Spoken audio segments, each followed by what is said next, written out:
Guys, welcome to my moms channel Puja's world. তো দেখতেই পাচ্ছ আমরা এখানে বাসে উঠে গেছি। কোথায় যাবো বলো তো? জল ঢালতে যাবো, দেখে বুঝেই গেছো। তো আমরা যখন বেরোচ্ছিলাম তখন ভিডিও করা হয়নি, বাসে উঠে মনে পড়েছে ভিডিও করার কথা, ওই জন্য ভিডিও করছিলাম। বাসে দেখো কত ভিড়, আমরা কেউ বসার জায়গা পাইনি, সবাই পিছন দিকে গিয়ে দাঁড়িয়েছিলাম। বাসে এত ভিড় ছিল দেখো, এত গরম লাগছিল যে গরমে মরেই যাচ্ছিলাম, ভাবছিলাম কতক্ষণে বাস থেকে নামবো। তো অবশেষে আমরা পৌঁছেই গেলাম। তো এবার এখান থেকে হাঁটছি গঙ্গার ধারে যাবো বলে। যেতে যেতে হঠাৎ আমার মামির মনে পড়লো চুড়ি কিনবে, তো সেই জন্য দোকানে দাঁড়িয়ে পড়লো চুড়ি কেনার জন্য। তো চুড়ি কিনছিল আর আমরা এখানে দাঁড়িয়েছিলাম এই সাইডে। আর দেখো সবাই বাঁক নিয়ে যাচ্ছে, আমরা দেখছি খালি এখানে দাঁড়িয়ে। ভাবছিলাম কতক্ষণে গঙ্গার ঘাটে পৌঁছাবো। তো এই যেখানে আমার মা ভিডিও করছিল আর আমি হেসে ফেলেছিলাম, ওখানে লোকজন সব দেখছিল বলে একটু লজ্জা পেয়ে গেছিলাম। আর কত ভারী ভারী বাঘ ঢুকছে দেখো। আর দেখো গঙ্গার ঘাটে আসার সময় কত ভিড়। তাও বলতে গেলে আমরা যখন ঢুকেছি সেরকম ভিড় ছিল না, একটু তাও ফাঁকা ফাঁকা ছিল। আর এবারে একটু মেলাটা বড় করেই বসেছিল, সেই জন্য অতটা ভিড় ফার্স্টে লাগছিল না, কিন্তু আস্তে আস্তে ভিড় বাড়ছিল। এসেই আমরা আগে খেতে দাঁড়িয়ে গেলাম ফুচকা, কারণ 12টা বেজে গেলে আর কেউ খাবো না বলা ভুল, সবাই খেয়েছে, শুধুমাত্র আমিই খাইনি, যেহেতু আমি বলেছিলাম যে আমি না খেয়ে জল ঢালবো। তো ফুচকা খেয়ে নিয়ে এখানে আমরা চলে গেলাম ভূতনাথ মন্দিরে, যেহেতু মন্দির একটু পরেই বন্ধ হয়ে যাওয়ার ছিল, সেই জন্য আমরা আগে এসেই মন্দিরে এখানে ঢুকে গেলাম।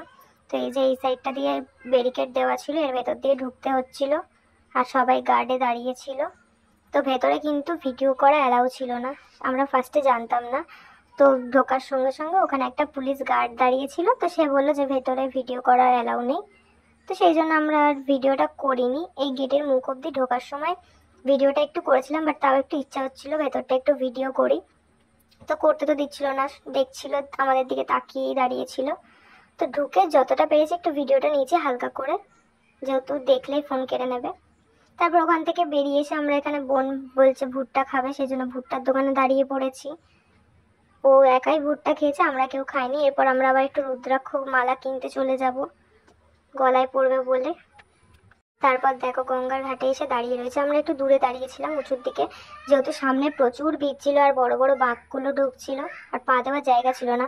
বাট আমাদের একটাই ভুল হয়ে গেছিল, যে আমরা যখন গঙ্গার ঘাটে দাঁড়িয়েছিলাম তখনই জোয়ার ছিল, কিন্তু আমরা বুঝতে পারিনি। তারপর তো এখানে দিদি জাম্বুর সাথে দেখা হয়ে গেল, ওদের সাথে দাঁড়িয়ে আবার কয়েকটা ফটো তুলছিলাম, মা ভিডিও করে নিল। তারপর ওরা আবার অন্য সাইডে একটু চলে গেছিল, আমরা এখানে দাঁড়িয়েছিলাম। আর দেখো আস্তে আস্তে কত বাড়ছে। এদিকে আমার বোন ঘট নিয়ে দাঁড়িয়ে আছে জল তুলবে বলে, তখনও আমরা নামিনি বলতে গেলে। আমরা ভাবছি যে কখন জোয়ার আসবে, কিন্তু জোয়ার আর আসে না। ওর এই একটা জিনিসে আমাদের ভুল হয়ে গেছিলো, যে জোয়ার যখন ছিল তখনই আমরা বুঝতে পারিনি। সবাই বলছিল যে ভাটা রয়েছে ভাটা রয়েছে, সেই জন্য আমরা কেউ আর নামিনি। আমরা ভাবছিলাম, সবাই বলছিল যে 12টার সময় জোয়ার আসবে, মাইকে অ্যানাউন্স করছিল, তো সেই জন্য আমরা ভেবেছিলাম যে 12টার সময় নামবো। আর এখানে সবাই নাচানাচি করছিল, তারা ভাবলাম যে ঠিক আছে তাহলে একটু দাঁড়িয়েই যাই, 12টার সময় একবারে জোয়ারের জলটাই তুলবো। তো বলে অনেকক্ষণ আমরা দাঁড়ানোর পরেও কিন্তু জোয়ারটা তখনও আসেনি। তখন আবার সবাই বলছে নাকি 1:30টার সময় জোয়ার আসবে। তারপর কি করবো, আর কতক্ষণ ওয়েট করবো বলে আমার মামা সবার ঘটগুলো বেঁধে দিল। সেই জন্য আমরা আবার সবাই চান করতে নেমে গেছিলাম। তো চান করতে যাওয়ার সময় তো ফোন নিয়ে যাইনি, সেই জন্য ভিডিও আর করিনি। তারপর চান করে উঠে আসলাম, সবাই উঠে এসে এখানে টিপ পরে নিচ্ছিলাম, বাবার টিপ। তো এখানে যে সবাই ফার্স্টে একটা করে পড়েছিল, তারপর আমি তো বললাম যে আমি দুটো পরবো বলে, এখানে আমি আবার একটু বলে দিচ্ছিলাম যে আমাকে এই দুটো দেবে। তো আমারটা দেখে আবার সবাই দুটো করে পড়লো।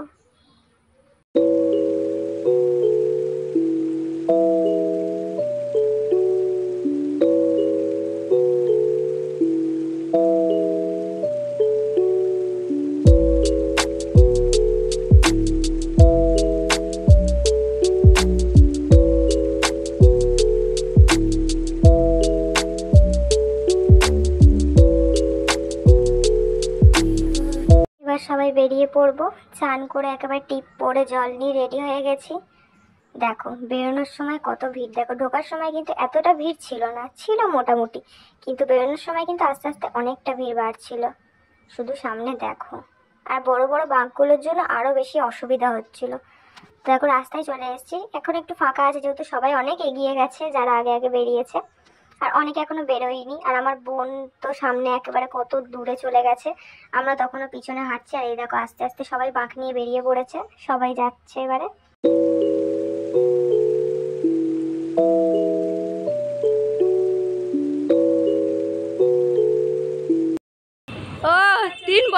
মহিলা, ঠিক আছে, 3 বয়স্ক মহিলা। আস্তে আস্তে ভিড় অনেকটাই বেড়ে গেছিল, আর রাস্তায় কিন্তু প্রচুর গাড়ি ঘোড়ার চাপও বেড়ে গেছিলো, যেহেতু অনেকে গাড়িকে নিয়ে এসেছিল। বলতে গেলে যেমন পরিমাণে বাইক যাচ্ছিল তেমন পরিমাণে 4 চাকা ছোট হাতি সব গাড়ি যাচ্ছিল, প্রচুর ভিড় ছিল রাস্তায়। আর এই যে দেখতে দেখতে আমার মাসির সাথেও দেখা হয়ে গেছিলো, ওরা একটু পরে এসেছিলো বলে তাই জন্য ওরা আবার বাইকে করে এখানে এসেছিলো, আমাদের সাথে এসে আবার নেমে গেছিলো। আর এই যে রাস্তায় জল আর চকলেট দিচ্ছিল সবাইকে, বাট আমি নিইনি, ওরা সবাই নিয়েছে। আর দেখতে দেখতে আমরা চলেও এসেছি এখানে উল্টোডাঙ্গা স্টেশনে, ব্রিজের নিচে। আমরা তখন একটু এগিয়ে গেছিলাম, আমার মারা একটু পিছনে ছিল, আমরা এগিয়ে গিয়ে আবার সামনে ওদের জন্য একটু দাঁড়িয়েছিলাম, যেহেতু একসাথে সবাই যাচ্ছি, তখন আলাদা যদি হয়ে যায় কেমন একটা লাগে। ওরা আবার আসছিল পিছনে, আস্তে আস্তে আমরা গিয়ে ওখানে একটু আবার বসে পড়েছিলাম।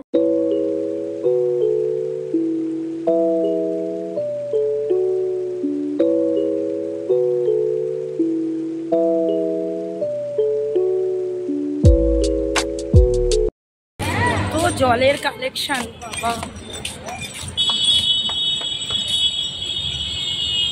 তো এখানে আবার ওদের একটুখানি পায়ে ব্যথা করছিল, কষ্ট হচ্ছিল বলে সেজন্য ওরা বসে পড়েছিল। আমরা অনেকটা এগিয়ে গেছিলাম, আমি আর আমার মামি, যেহেতু আমরা অনেকটা জোরে হাঁটছিলাম। আর ওরা এখানে বসে একটুখানি আবার রেস্ট নিয়ে নিচ্ছিল, যেহেতু খুব কষ্ট হয়ে গেছে ওদের, ওরা বেশি হাঁটতে পারে না।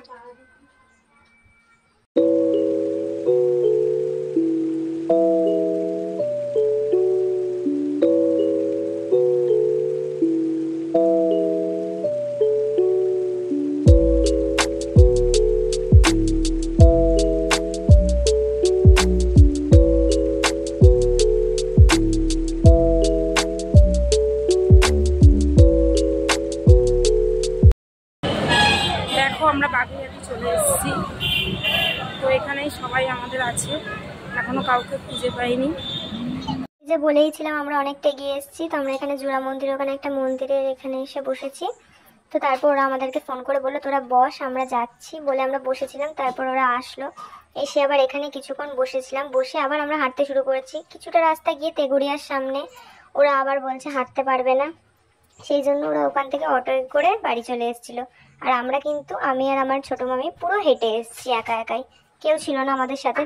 রাস্তায় মাঝখানে আমার দিদিদের সাথে দেখা হয়েছিল। তো এই যে আমার মারা চলে এসছে বাড়ি, বাড়ির সামনে এসে এখানে রাস্তায় বসে রয়েছে ওরা। তো আমার বোনেরও খুব ঘুম পেয়ে গেছিলো। আর এই যে আস্তে আস্তে সব বাঘ ঢোকা শুরু হয়ে গেছে। তো আমার যে সকালবেলা জল ঢালতে যাচ্ছে, ওরা কিন্তু ভোরবেলা বাড়ি এসে ঘুমিয়ে পড়েছিল, কিন্তু আমি প্রায় তখন বাড়ি ঢুকেছি 7টা বাজে হয়তো। তো তখন কিন্তু আমি একেবারে জল ঢেলে নিয়ে তবেই বাড়ি ঢুকেছি, আর আমার মা এখানে ঘরে এসে শুয়ে পড়েছিল। তো তারপর ওরা 9:30টার দিকে ঘুম থেকে উঠে চান করে আবার জল ঢালতে গিয়েছিল। তো এই যে জল ঢালতে চলে এসছে।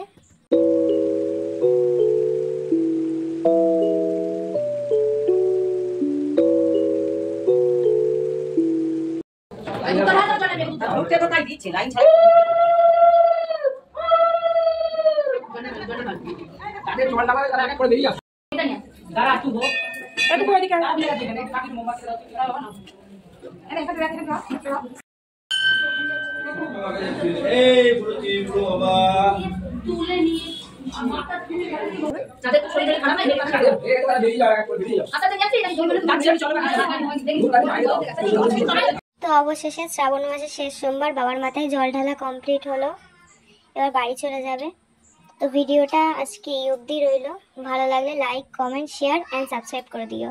দেখা হচ্ছে নেক্সট ভিডিওতে।